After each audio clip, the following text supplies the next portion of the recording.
Well, I was at a church meeting last week.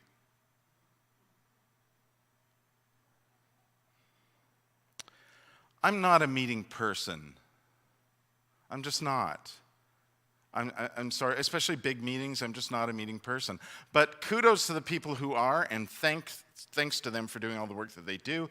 It was actually a really, all things considered, and all of the obstacles they had to deal with, it was actually quite a well-done meeting.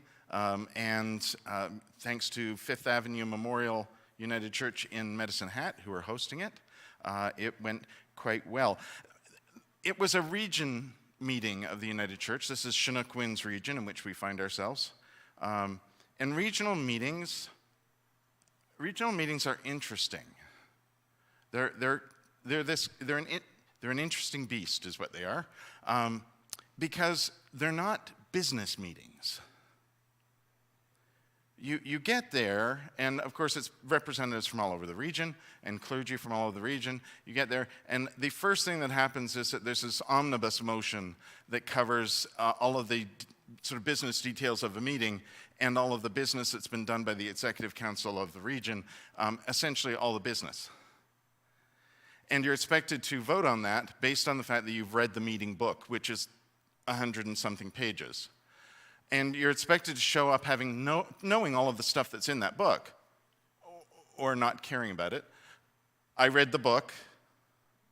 And then there's a motion to cover all of that. And then the rest of the meeting deals with any specific proposals that are brought forward that are part of the wider church, of which there were, I think, altogether 3, quite significant ones.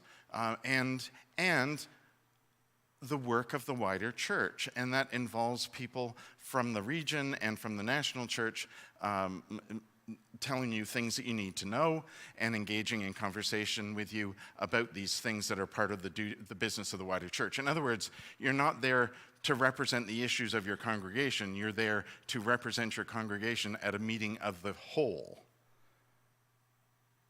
Right? So the things that are talked about are the bigger picture issues. And so reconciliation is always a topic, issues around gender equality. And by the way, the Chinook Winds region is affirming now. It is, there was a celebration of that as well. And there's a theme speaker and conversation around whatever that person's theme is. And the speaker this year was Cameron Trimble. And I have to say, since they started doing this format for the meeting, the theme speaker has always been fantastic. And Cameron was amazing too. And particularly timely because her thing, what she's all about, is basically the future of the church. And it's not good news. At least, it didn't start with good news. As I'm sure you're aware, there's a fairly significant decline in church attendance these days. And that's across the board, by the way. So if you're thinking to yourself, well, what about those big mega churches? Yes, except if you look back over the last 20 or 30 years, mega churches often don't last very long. And their turnover is fairly significant. Let me say those things differently. Their turnover is fairly significant. The reason they don't tend to last very long is whoever's leading them tends to implode. But even taking that into consideration, there's a fairly steep drop-off. In fact, in the US, less than 50% of Americans attend church on a regular basis, or at all. Sorry, Cameron Trimble's American, so she had American stats. But if you read Broadview magazine, and you should, it's the United Church magazine, there's a very interesting article this month about church attendance and the very steep decline in church attendance, especially in the last 10 years. In fact, their survey period is 2011 to 2021. And during that period, one denomination of the Christian church in Canada had the steepest drop-off of anybody. Do you want to guess who? The United Church of Canada lost 40%. 40%. Followed very closely by Anglicans at 30%, and for some reason Roman Catholics at 15%. You think those numbers might be the other way around, but I didn't say that. Yes, I did. The thing is, that's in addition to a decline of anywhere between 8 and 50% in church attendance post-COVID. So if you're concerned that the decline in church attendance, membership, or participation is a post-COVID phenomenon, it is not at all. That added to it, and didn't help at all, but it had already started. In fact, it probably started somewhere around the 5th century. But it's been ongoing for quite some time, particularly since the 50s. And in the last 10 years, it's accelerated. That's not the worst news. If you are somebody for whom Sunday morning is important, whether that's because you sing plain song and read the King James Version of the Bible, or you sing Holy, Holy, Holy, and you love the Good News Version of the Bible, doesn't matter. If Sunday morning is important to you, I have bad news. It isn't to a lot of people. I should say that differently too. Sunday morning is important to people. It's just not about going to church anymore. That doesn't mean they're not connecting with the church in some fashion. It also doesn't mean that they're not spiritual in some fashion. We should address that, by the way. Because perhaps that is a key issue in all of this.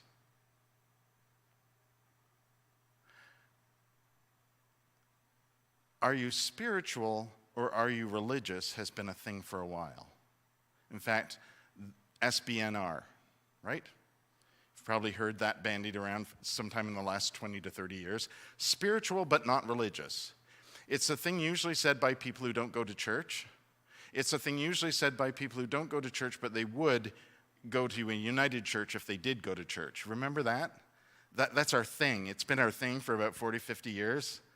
People who don't go to church in a community often say things like, well, I don't go to church, but if I did, I'd go to the United Church. Not anymore. 40%, remember?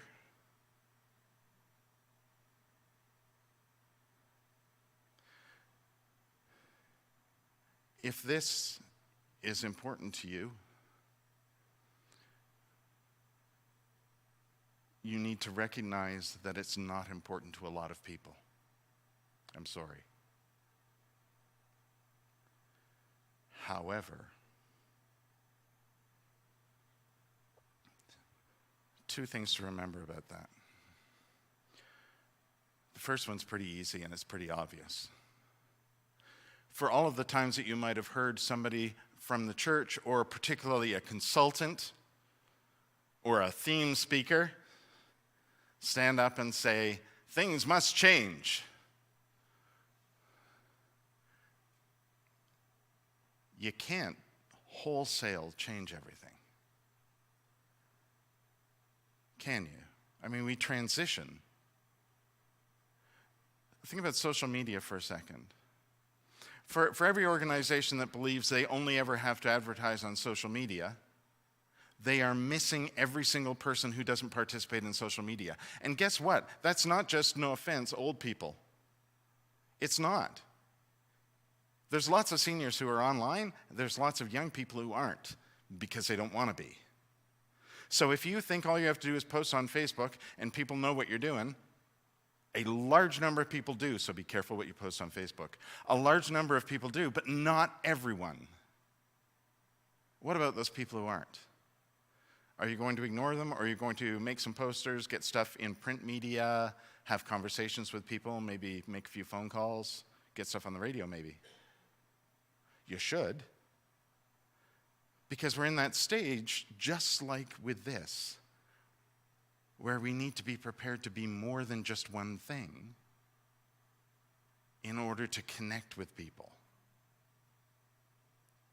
There's a bigger window here.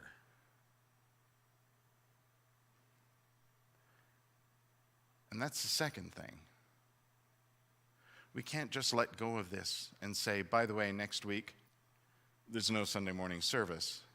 You can either watch it online or maybe we'll have a service on Tuesday morning for breakfast at 7. Because apparently you come for food. Or maybe it should be Thursday at 5:30 because that's a convenient time. Or Monday night, because most things, it's like whether it's ball or dance or whatever activity, most of those are not on Monday night. It's like theater, right? Monday's a dark night, so there's nothing going on then. So let's do it then because that's good time. So we've covered we're going to give you food, and we've covered the time stuff. You need stuff. I'll make sure you get stuff. We'll have shirts, maybe hats too. The solution isn't stuff. The solution isn't just addressing the fact that people like food. It's also not just addressing timing. It's all of that stuff.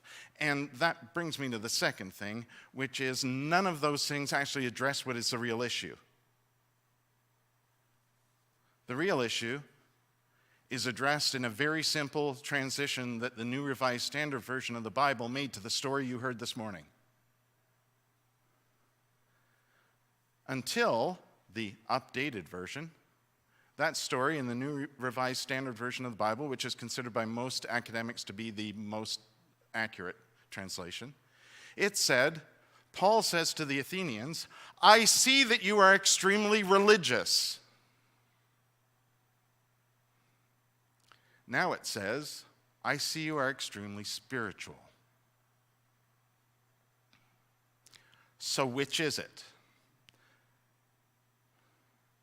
Since the beginning, we've tied those two things together like they're interchangeable words. They are not, they are two different things.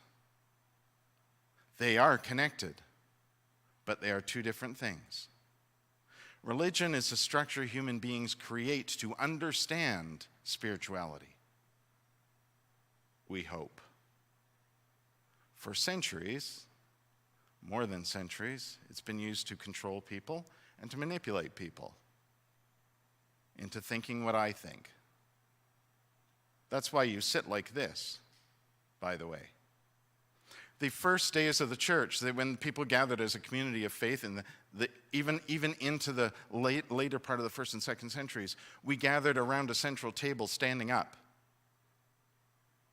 Everyone was equal in a circle. We are not equal. You sit there, you listen to me talk. Do you know why there are pews? It's because in the Middle Ages, when there weren't pews, it was too hard for the very important clergy to get to the front of the church when they were processing. So they had a guy called a verger who had a club who cleared the road. I am not making that up. That's why if you ever see in those big cathedrals in Europe, sometimes there's somebody leading the procession who's carrying a little wand. That was a truncheon back in the day, and it cleared the riffraff out of the way for the very important clergy so they could get to the front, where they would hide behind a screen so you couldn't really see them until they wanted you to. That's not ritual. That's manipulation. This is why we sit like this us and them thing. It's because you should listen to what I have to say, because then you'll know. We're not equal. And don't for a moment think that if you're in the choir, you're more important than me because you're behind me. But that's why this is set up like this. We aren't equal. Here's a news flash. Yes, we are. In fact, half the time I'm standing here looking at a room full of people that I know are better people than me.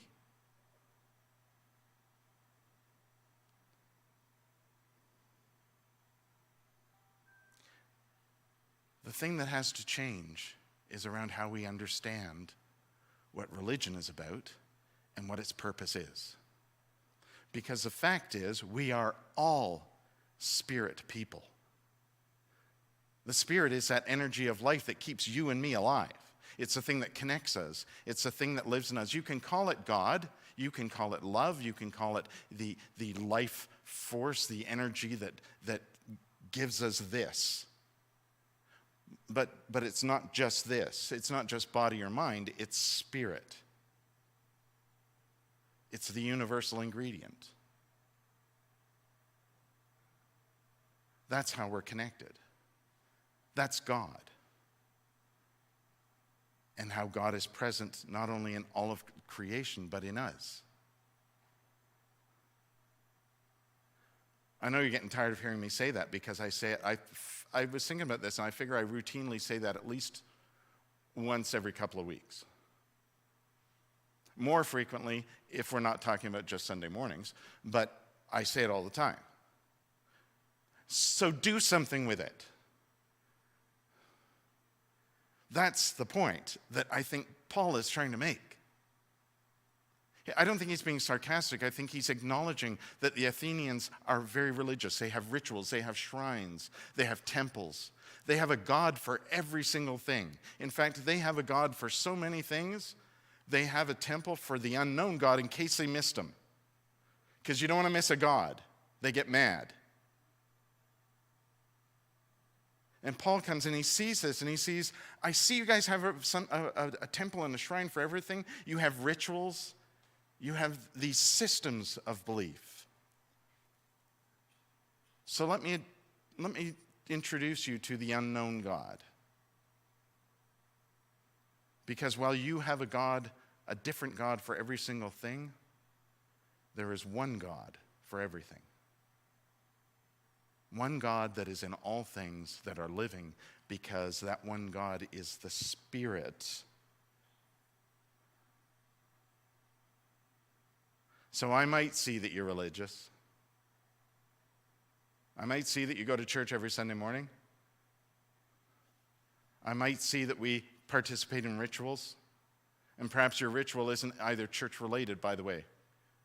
Like if you have to put on your Oilers jersey every time you watch a game, that's a ritual.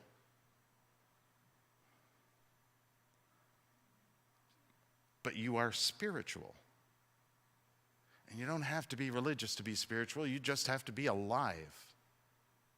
Because that's what the Spirit is.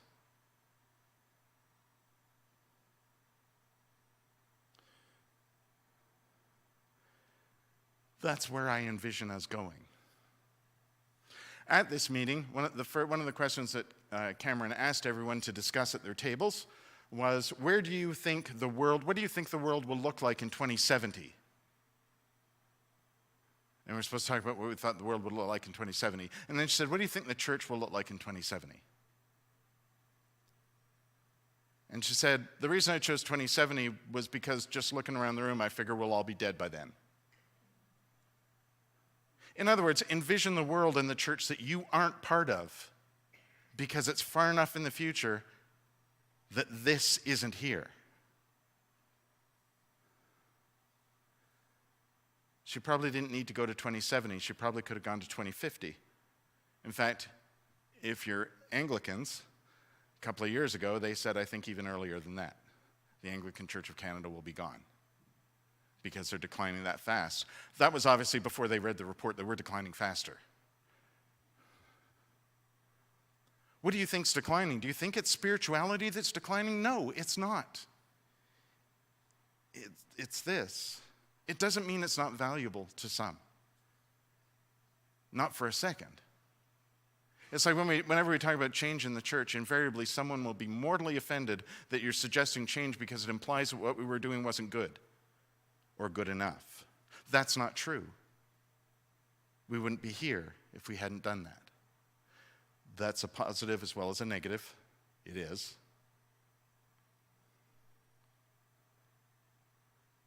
How would you envision the future that you are not part of? Well, how do you do that? Because behind your vision isn't just the assumptions you're making about where we are right now, it's the stories that are part of your life that make this valuable for you. Maybe that's church school when you were a kid. Maybe that's a particular moment in your life where you had an experience, a spiritual experience that was part of your religious experience. Maybe it's because, and I firmly believe this is a key part of things, as well as the food and the timing, maybe it's everybody that's here right? We don't go to church for God. We go to church for each other. When we gather as a community, we gather as people. The church might be here because we all collectively believe in God, or we connect in a particular way or particular tradition around that. That's why we're here. But we're here because of each other that's in the room. Aren't we? God is behind that. But we're here and not at one of the other 12 churches in Ponoka, or the other 3 or 4 churches in Bashaw, or the other 100 and something churches within driving distance of here. We're not at one of those, we're here. Not just because it has a label on the door, but because of the other people that are here.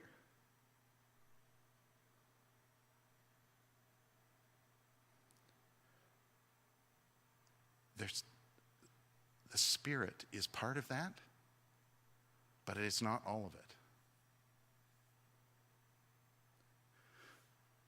If we were able, for even just a moment, to let go of some of the religion part of our spirit and just wonder for a few minutes what our spirit needs. Because our spirits need right now. Our spirits, everywhere, our spirits are in need right now. I so desperately want to say what the world needs now is love, but thanks to Burt Bacharach, that's kind of a cliche now. It's a fantastic song, don't get me wrong. It is a fantastic song. But because you know it, and you've heard that phrase so many times, it's not as meaningful to you as if you'd heard it for the very first time. Kind of like religion. So just let go of that for a second and imagine. This is another thing that Cameron was saying at this meeting, is that we currently have a poverty of imagination. Because we're so entrenched in our stories and in what's behind the assumptions that we make about things. We're not imagining. We're simply building on what we already know. So imagine something new. Imagine something different. Let go of the religion for a second. What does your spirit need? What does your spirit need? I don't expect you to answer that question right this very second, but please, and I mean this in the most sincere and authentic way, for God's sake, please think about that. All you have to do is look around the world right now and you can see that our spirits are in need. Will we address that with Sunday morning services? Will we address that with hymns from 100 years ago? What's in your heart? What do you need? Because that's the thing that's going to take us forward. That's where we need to go. We need to go where your spirit needs to go. And I say that realizing that I mean that not just for you, but for everyone you know, everyone I know, people I don't know, people you don't know. Our community, our world, needs to find a way to feed our spirits that is more than this. How will we do that? You need to have a vision too. I have one. Waiting for me to share it, aren't you?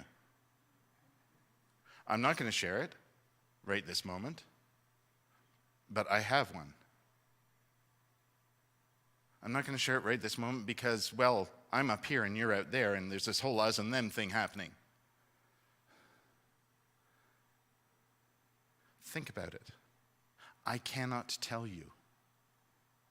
I don't know anything. Just pretend I don't know anything. Because the spirit in you, the heart in you, is what's going to tell you. Think about that.